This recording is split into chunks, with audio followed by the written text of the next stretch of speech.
Magandang tanghali po. Oras na para sa maiinit na balita.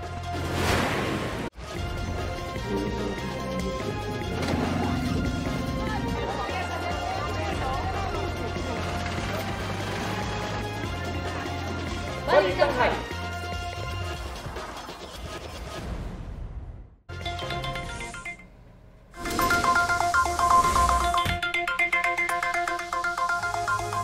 Beep, beep, beep mga kapuso. Simula po bukas, epektibo na ang rollback sa presyo ng mga produktong petrolyo. Ayon sa Department of Energy, isa sa mga dahilan ng oil price rollback ay ang paghina ng demand sa China at Amerika. 50 centavos ang bawas sa kada litro ng gasolina, ng sea oil, clean fuel at petrogas. 25 centavos naman sa kada litro ng diesel.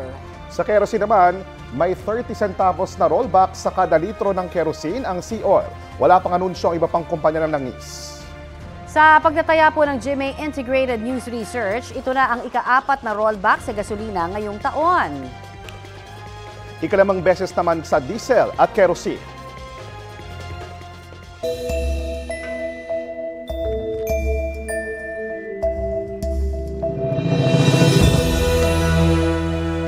Samantala, hindi pa man idinedeklara ng Pag-asa ang simula ng tag-init, ramdam na ramdam ang maalinsangang panahon dahil po sa umiiral na El Nino. Ayon sa gobyerno, asahang titindi pa yan sa mga susunod na buwan. Balitang hatid ni Darlene Kai.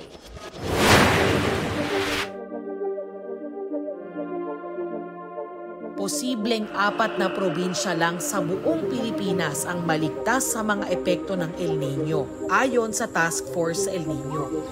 Sa mga susunod na buwan kasi, inaasahan daw na mararamdaman ng mas matinding epekto ng El Nino sa bansa. Mafe-feel pa natin yung init hanggang March, April at saka May. So base sa projections, aabot sa mga 78 provinces ang maaapektuhan. Ayon sa pinakahuling tala ng Pag-asa, 50 probinsyang nakararanas ng mga epekto ng El Nino, partikular ang ilang buwang mas mababa sa normalang pag-ulan. 24 ang nakararanas ng drought o tagtuyot. Ito ang mga lugar na 3 buwan ang nakararanas ng mahigit 60% na kabawasan sa average rainfall. Kung tutuusin, humihina na raw ang El Nino ayon sa Pag-asa. Pero hindi raw ibig sabihin na mababawasan ang mga epekto nito sa atin. Bumababa na yung pag-init ng temperatura ng dagat. So, ganun din po yung sinasabi nating weakening El Nino. But, despite na weakening yung El Nino, nandun pa rin talaga yung mainit na temperatura ng dagat. Kaya raw malaki ang posibilidad na madagdagan pa ang mga lugar na makararanas ng tagtuyot. Nauna na ring sinabi ng Pag-asa na Abril ang posibleng maging pinakamainit na panahon sa bansa, lalo sa Northern Luzon. Sabi ng NDRRMC noong nakaraang linggo, mahigit 1 bilyong piso na ang pinsalang idinudulot ng El Nino sa sektor ng agrikultura. Tinitiyak naman daw ng pamahalaan na sapat pa ang supply natin ng pagkain, tubig at enerhiya. Nakatutok naman daw ang Task Force El Nino na binubuo ng iba't ibang ahensya ng pamahalaan para i-monitor ang sitwasyon at magbigay ng tulong sa mga maaapektuhan. Hindi ko sinasabing maliit yung figures na pumapasok sa ngayon. Hindi ko sinasabing kakaunti or lesser yung extent ng impact o damage ng El Nino ngayon. Pero dahil sa preventive measures, interventions at saka mitigation measures ng pamahalaan, bago pa man maranasan yung strong and mature El Nino, medyo nabawasan natin. Darlene Kai, nagbabalita para sa GMA Integrated News. Nagsuspende ng klase ang Bacolod City dahil sa inaasahang mataas na heat index o ramdam na init. Sa anunsyo ni Mayor Albi Benitez, kanselado ang face-to-face classes sa mga pampubliko at pribadong paaralan sa elementary at high school doon ngayong araw hanggang bukas. 41 at 40 degrees Celsius ang forecast o ang inaasahang ramdam na init doon ngayong araw at bukas. Hinihikayat ang mga paaralan doon na magsagawa ng iba't ibang method of instruction sa kanilang mga estudyante. Desisyon naman ng mga kolehiyo at universidad kung magpapatupad din sila ng kaparehas na suspensyon.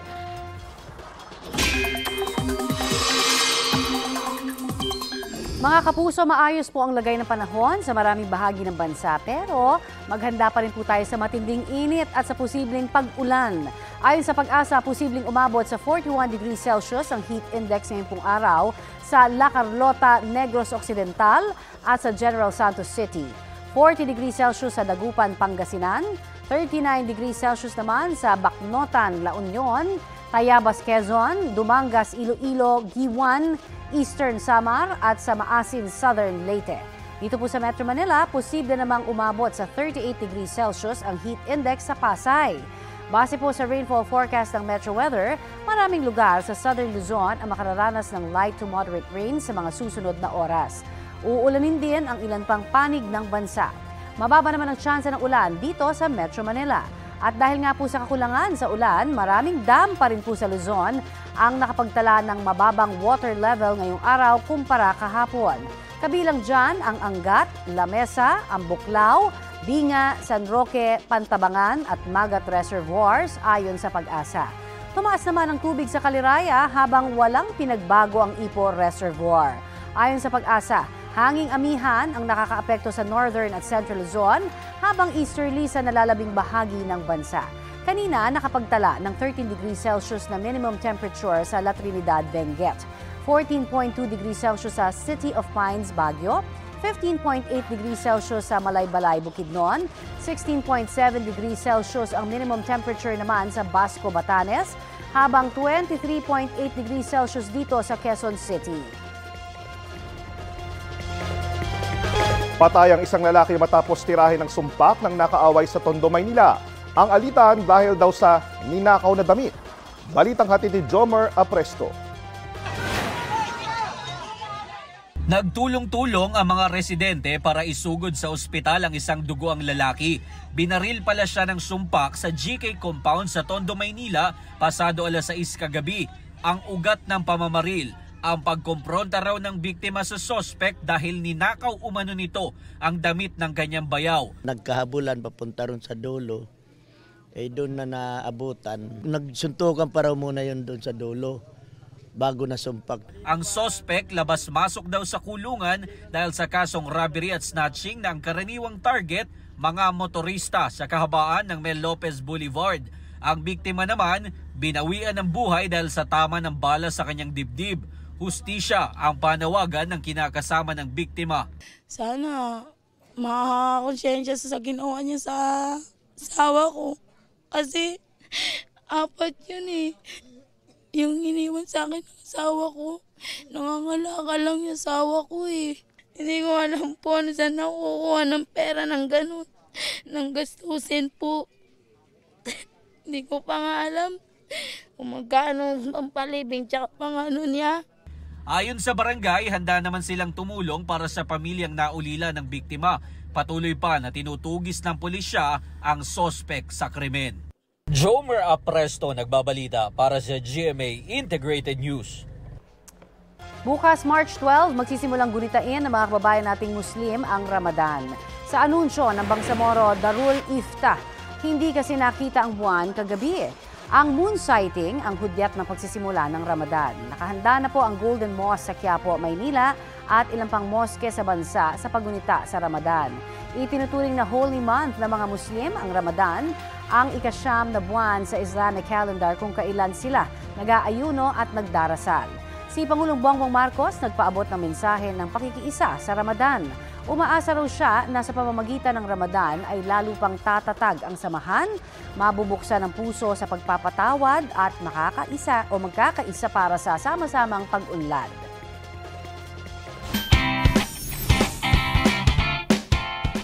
Panalo ng bronze medal ang Pinoy Olympian at gymnast na si Carlos Yulo sa 2024 FIG Artistic Gymnastics World Cup Series sa Baku, Azerbaijan. Pasok sa ikatlong pwesto si Yulo sa score na 14.366 sa men's floor exercise finals. Isang authorized neutral athlete ang naka-gold habang ang pambato ng Japan naman ang naka-silver. Kabilang si Carlos Yulo sa mga atletang Pinoy na nakapasok na sa 2024 Paris Olympics. Good job at congratulations, Carlos! Pasintabi po sa susunod naming ibabalita, kritikal ang kondisyon ng isang batang babae sa Calbigas, Samar matapos lapain ng 4 na aso. Ayon sa investigasyon ng pulis, papunta sa pinagkatrabuhan niya ang kanyang mister ang nanay ng biktima. Kaya iniwan niya muna ang 2 taong gulang na anak sa lola. Pero hindi alam ng lola na nakalabas pala sa bahay ang bata. Posibleng naligaw raw ang bata at napunta sa babuyan kung saan naroon ang mga aso. Bukod sa mga sugat, natanggal din ang kaliwang tenga ng biktima. Kailangan siyang ipasok sa ICU. Ang may-ari ng babuyan kung saan nakagat ang bata nangakong tutulong sa pagpapaospital at iba pang kailangan ng biktima. Mahigit 100 nating kababayan ang nakatapos po ng pagsasanay bilang reservist ng Philippine Navy. Ayon sa Philippine Navy, bahagi yan ng pagpapatatag sa reserve force ng kanilang hanay na layong protektahan ang mga teritoryo ng bansa. Tutulong po sila para depensahan ang Northern Maritime Area ng bansa, particular na sa Batanes. Ayon sa Philippine Navy, makatutulong din ang mga reservists tuwing may sakuna o training exercises.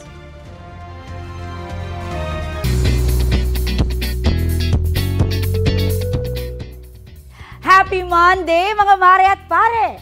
From guest performers to audience members, star-studded ang mathematics tour ni Ed Sheeran sa bansa last Saturday.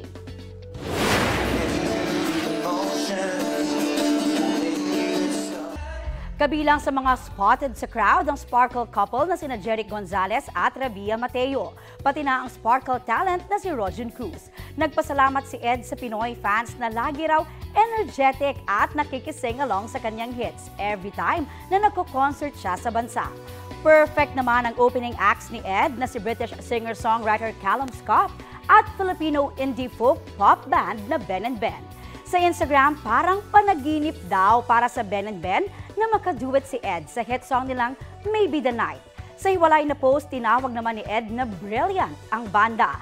Heto pa, bago pa man ang concert, napasabak na sina Ed at Callum sa karaoke session kasama ang Ben & Ben. Heto na ang mabilis na balita. Kasi tubingin eh. Patay ang isang batang 11 taong gulang matapos madaganan ng bumagsak na konkretong istruktura sa gilid ng ilog sa Dolores, Abra. Ayon sa ama ng biktima, nagpunta sa ilog ang kanyang anak para mag-picnic kasama ang mga kaklase. Naglaro umano ang mga bata sa ibabaw ng konkretong istruktura dahilan para bumagsak iyon at madaganan ang biktimang grade 6 student. Kailangang gumamit ng backhoe para tanggalin ang istruktura na dumagan sa bata. Nagpapagaling naman ang isa pang kasama ng biktima. 8 naman ang sugatan matapos sumalpok ang sinasakyan nilang van sa nakaparadang truck sa Ginubatan, Albay. Kwento ng truck driver, ipinarada muna niya ang truck para sana magpadala ng pera sa tindahan nang biglang sumalpok ang van. Naging pahirapan ang pag-alis sa 2 pasaherong naipit sa harap ng sasakyan. Dinala sila sa ospital dahil sa nabaling buto. Minor injuries naman ang tinamo ng iba pa. Ayon sa mga otoridad, posibleng nakatulog ang driver ng van. Hindi po siya nagbigay ng pahayag. Problema sa pest control o hindi tamang pagtatapon ng basura ng mga pasahero. Ano nga ba ang dahilan ng mga dagang nakikita po sa Ninoy Aquino International Airport? Pasintabi po ha sa mga kumakain sa Balitang Hatid ni Chino Gaston. Post kayo ng post. Anong hindi magkakaipis at daga dito sa airport? Tignan nyo yan. Aminado ang ilang biyahero, may ilan din talagang walang disiplina pagdating sa pagkakalat. Kaya nga sa viral video na ito, nakuha sa NAIA Terminal 3, napatalon, napasigaw at napaakyat sa upuan ng ilan nang ang ilang nabulabog na peste naglabasan. Sa isang sulok naman ng NAIA 3, 3 daga ang lumabas sa butas. Kuha naman ang video na ito nitong Biyernes lang. Ang 3 daga, tila pinagpiestahan na ang laman ng nakakalat na sachet ng pagkain. Kaya puna ng ilang netizen, hindi katakatakang pamugaran ng mga peste ang NAIA. Tayo rin po may kasalanan kasi tayo rin po yung naging dahilan po. Hindi rin po tayo responsable sa pagtatapon ng ating mga basura. Pero sabi naman ng ilan, may pananagutan din ang pamunuan. I believe na dapat passenger and then yung management din responsible sa mga ganitong pangyayari. Sa passenger, ma'am, hindi tayo komportable kapag may nakita tayong ganun. So, dapat solusyonan talaga yung mga bagay na pangyari na ganun. Kinakailangan daw makipagtulungan ang publiko sa paliparan para mapanatili ang kalinisan nito. Siguro po bothered kasi hindi lang naman po tayo mga Filipino yung napupunta dito sa NAIA. Nagiging representation din po ng Philippines tong airport natin. Nauna nang sinabi ng pamunuan ng Manila International Airport Authority na nakipag-usap na sila sa mga housekeeping at pest control service contractor at binalaang hindi na sila isasama sa mga susunod na bidding kung hindi aayusin ang trabaho alinsunod sa kontrata. Sabi naman ni Transportation Secretary Jaime Bautista, meron namang pest control na ginagawa ang MIAA, no? Tinitinan nga namin yung video na lumabas kung kailan nangyari yun, eh, no? It's possible na that video happened many years ago or parang tingin ko parang hindi naman ngayon lang yan, ano? Mukhang lumang video, eh. Chino Gaston nagbabalita para sa GMA Integrated News.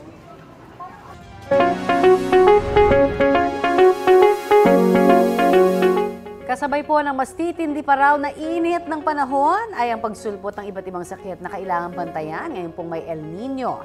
Pag-usapan natin yan, nakasalang po sa Balitang Hali si Department of Health Assistant Secretary Dr. Albert Domingo. Magandang umaga at welcome po sa Balitang Hali, Dr. Domingo. Magandang umaga po, Ma'am Connie, Sir JP at sa ating lahat ng tagapanood at tagapakinig. Unahin na po natin yung mga sakit na posibleng maranasan ngayon pong painit ng panahon. Right. So thank you for this opportunity. Sa ating painit ng panahon, ang pinaka-iniiwasan talaga natin ay yung heat stroke na sinasabi. Yung heat stroke natin, karaniwang nakikita sa mga nakatatanda at sa mga sobrang bata, pero lahat pwede maapektuhan. Ano bang makikita natin dyan? Yung ating katawan, maaaring nag-iinit siya na parang may lagnat. Meron makikita rin tayo na senyales ng dehydration, natutuyo yung ating balat, ang ating bibig, kung dati ay parang mamasa-masa, natutuyuan rin siya.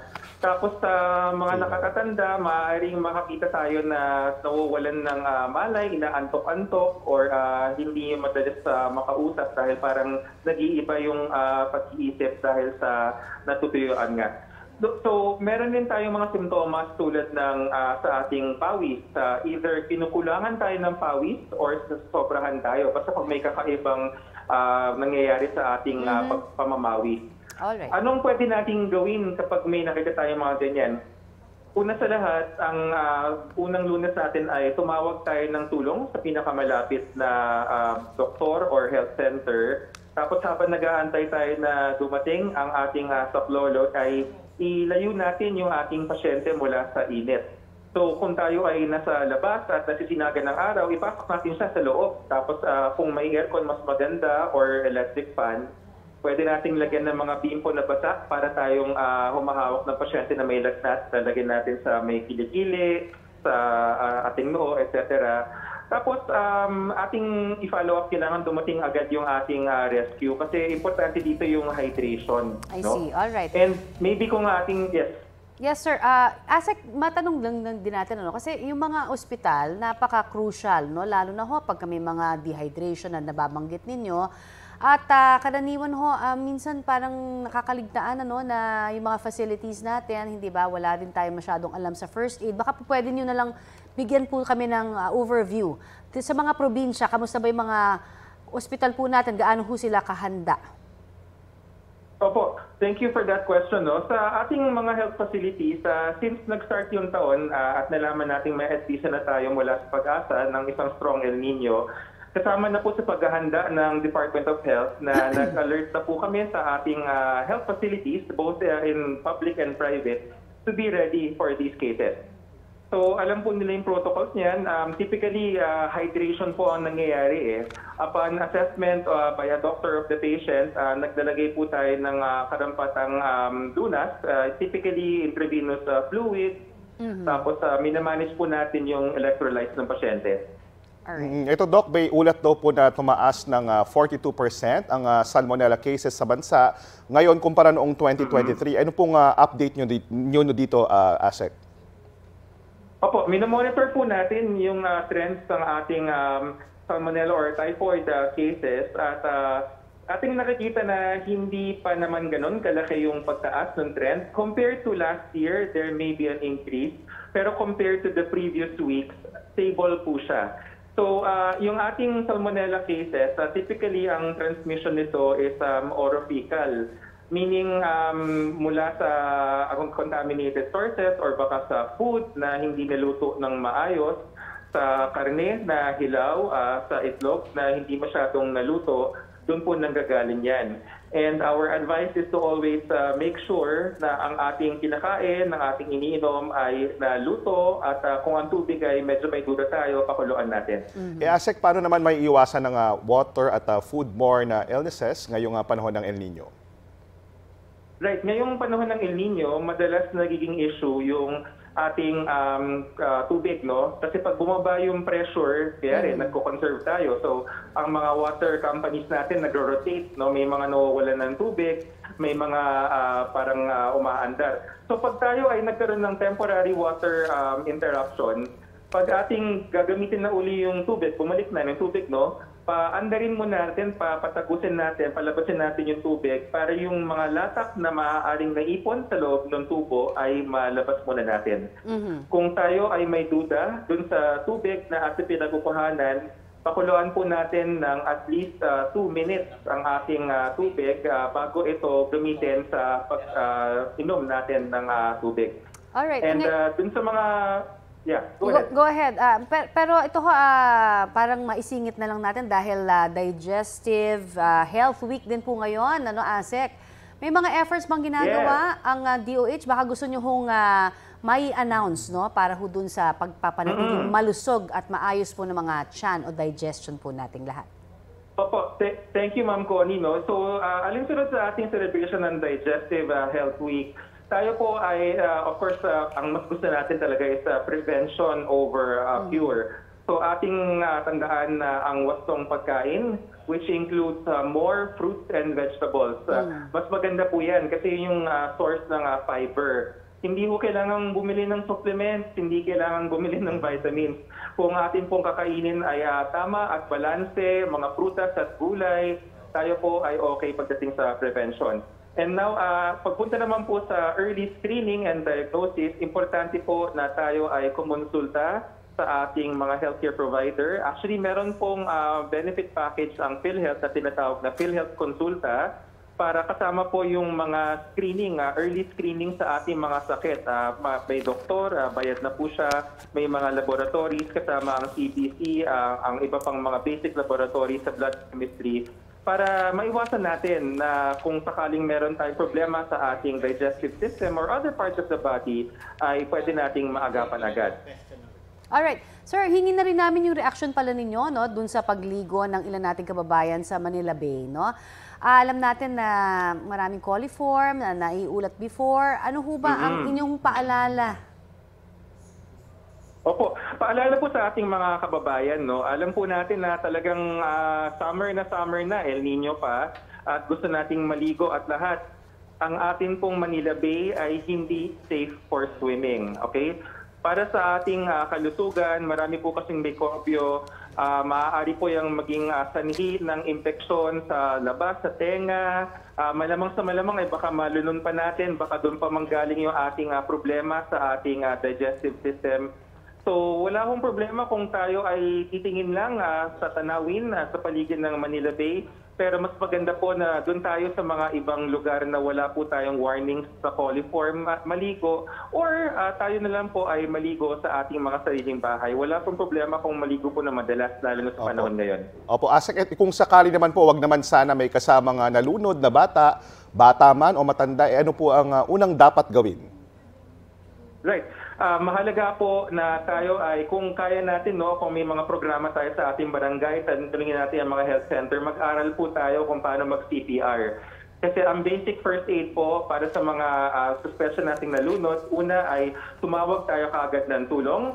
At ikalawa, kung tayo ay marunong, tayo ay magsimula ng CPR.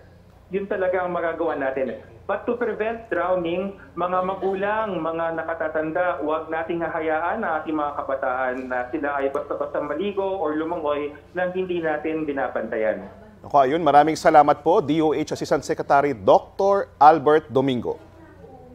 Salamat po, Ma'am Connie and JP. Good morning. Samantala, mahigit 160 pasahero ang nasagip matapos sumadsad ang isang barko sa Romblon. Ayon sa Romblon Coast Guard, sumadsad ang barko sa baybaying sakop ng Romblon kagabi. Nailikas na po at wala namang nasaktan sa mga pasahero. Naiwan naman muna sa barko ang halos 60 crew members para bantayan ito. Base po sa monitoring ng PCG, wala namang senyales ng oil spill. Patuloy rin po ang investigasyon sa sanhi ng insidente.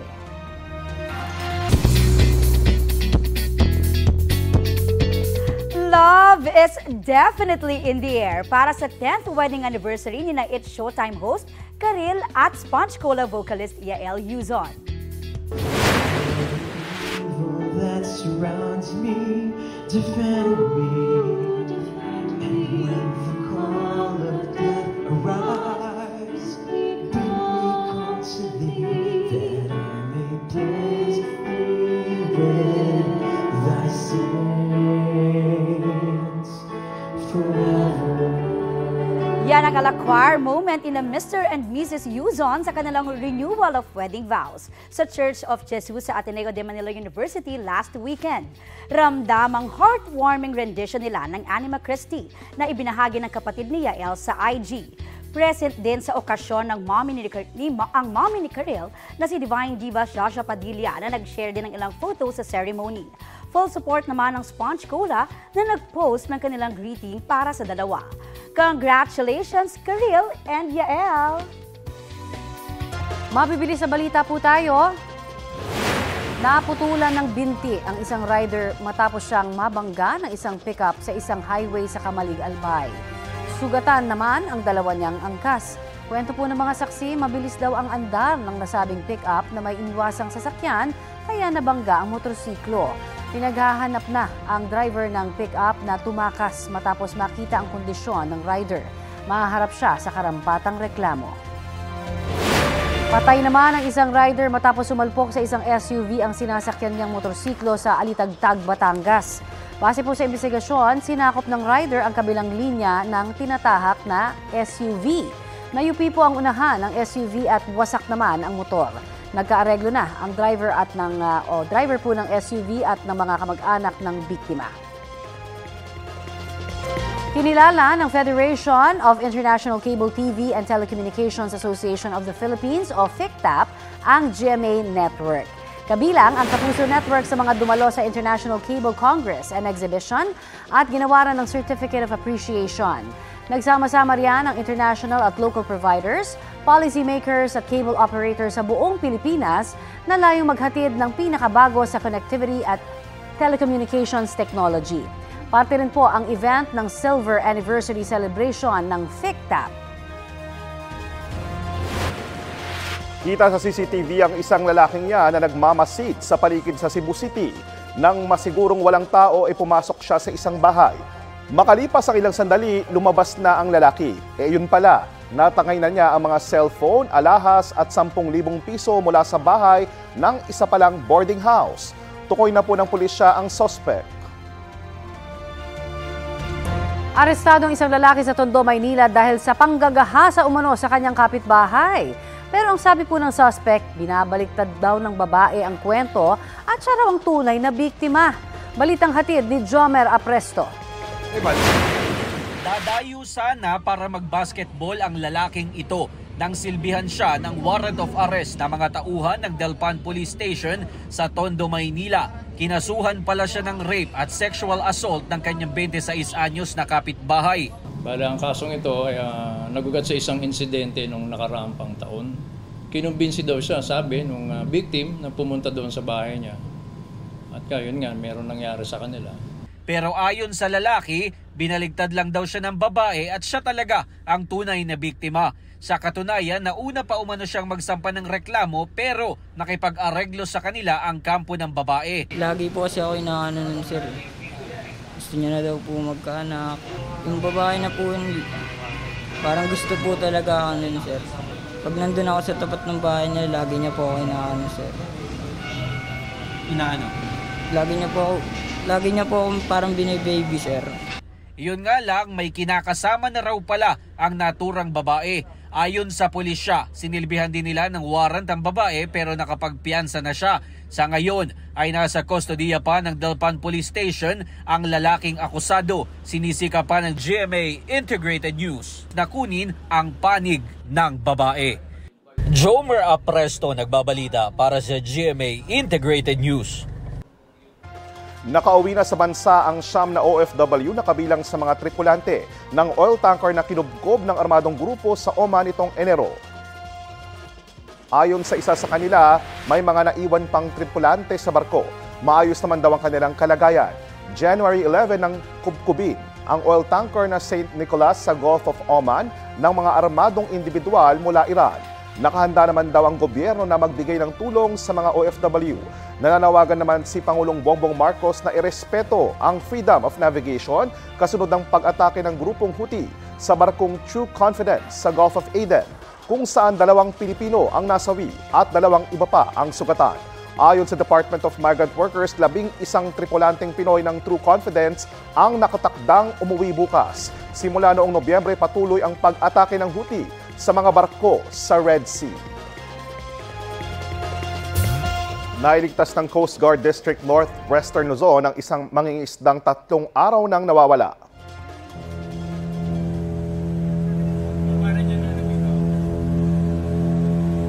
Sa tulong ng isinagawang air surveillance ng Philippine Coast Guard ay natagpuan ang mangingisdang sa layong 330 nautical miles mula sa Agno, Pangasinan. Kwento niya, pabalik na sana siya mula sa pamamalaot nang tumamang isang dolphin sa kanyang bangka. Kaya yung tumaog.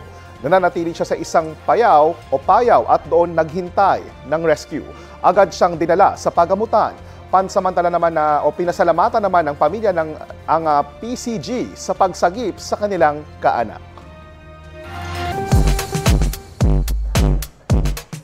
Trabaho alert po para sa mga taga Iloilo. Mahigit 30 local employers ang naghihintay sa inyo sa Iloilo City Job Fair. Sa Huwebes po yan, March 14, simula 9 a.m. hanggang 4 p.m. sa isang mall sa lungsod.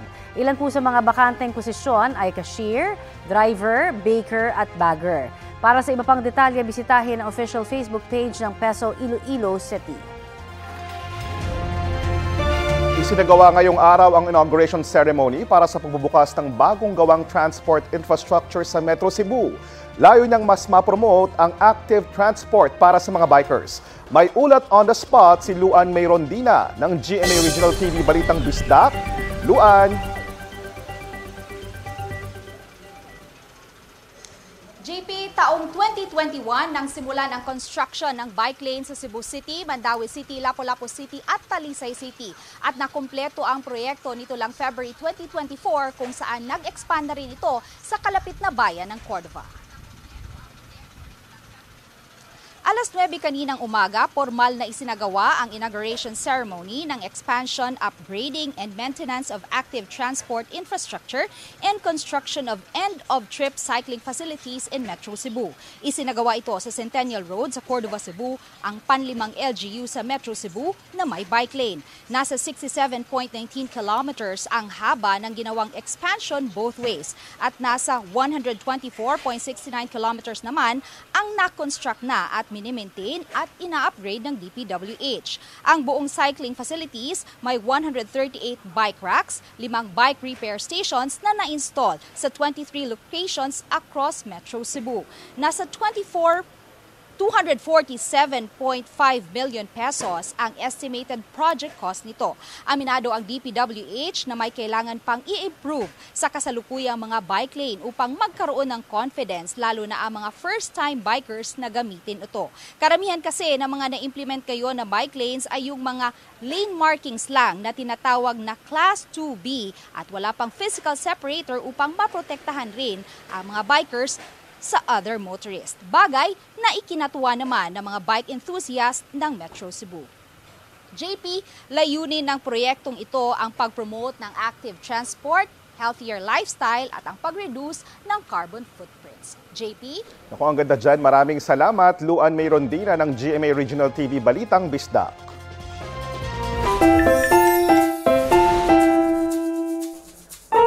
Palaban po talaga ang mga Pinoy pagdating sa kantahan, di ba? Pero minsan, mapapailing ka na lang talaga kapag wala talaga ho sa tono yung kumakanta. Kaya gaya na lamang ho ng mag-inang yan sa Cavite. But it's all coming back to me when I touch you like this and I hold you like that. Hindi pa nga natatapos ang kanta ay kita na ang audience impact ng pagkanta ni Mami Michelle dahil yan sa cute na reaksyon ng kanyang anak na si Luna Frey. Kwento po ni Mami Michelle, may binili siyang portable speaker. Nang subukan na niyang kumanta gamit ang kanyang golden voice, doon na siya pilit na pinapahinto ni Luna. Pero hindi raw nagpatinag si Mami Michelle. Kaya sa video, kitang-kita ang bakas ng inis na may halong lungkot sa mukha po ni Baby Luna. Ang cute na reaksyon na yan, may mahigit 1 milyong views na sa TikTok at talaga nga namang trending.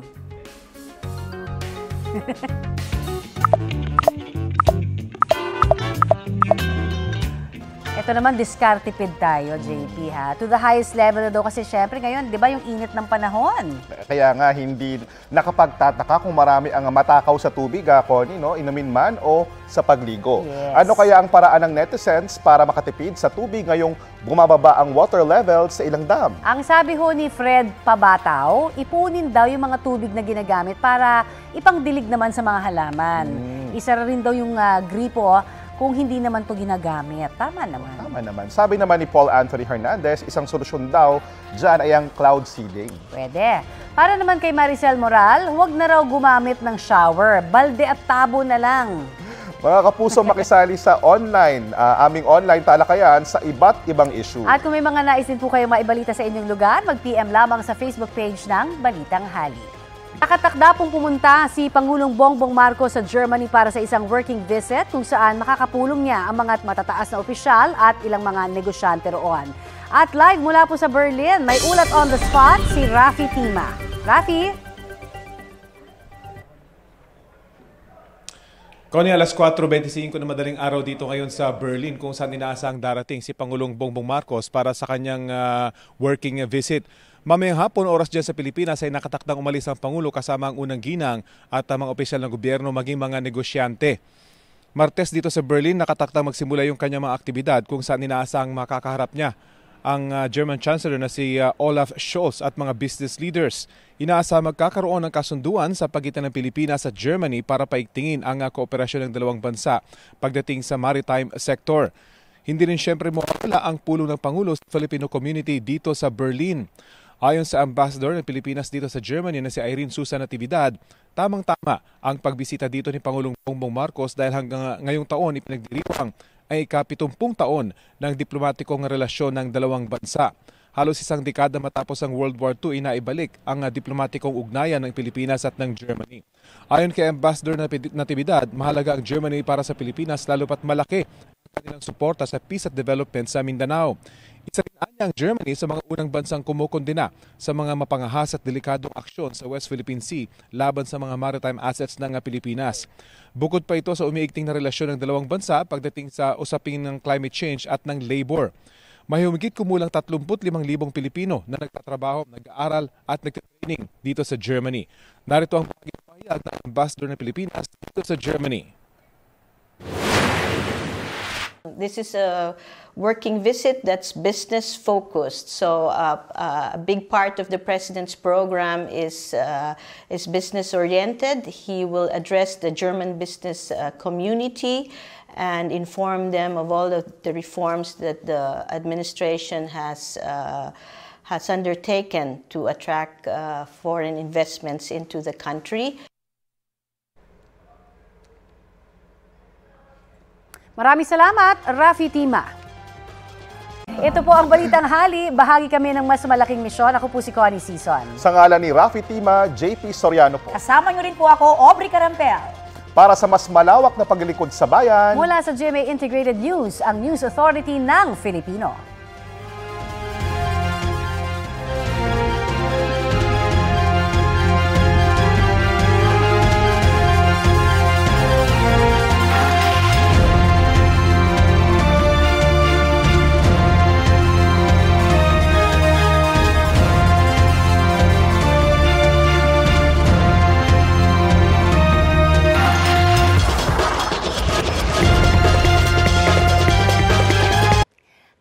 para sa mga maiinit na balita, mag-subscribe sa GMA Integrated News sa YouTube. Sa mga kapuso naman abroad, subaybayan nyo kami sa GMA Pinoy TV at sa www.gmanews.tv.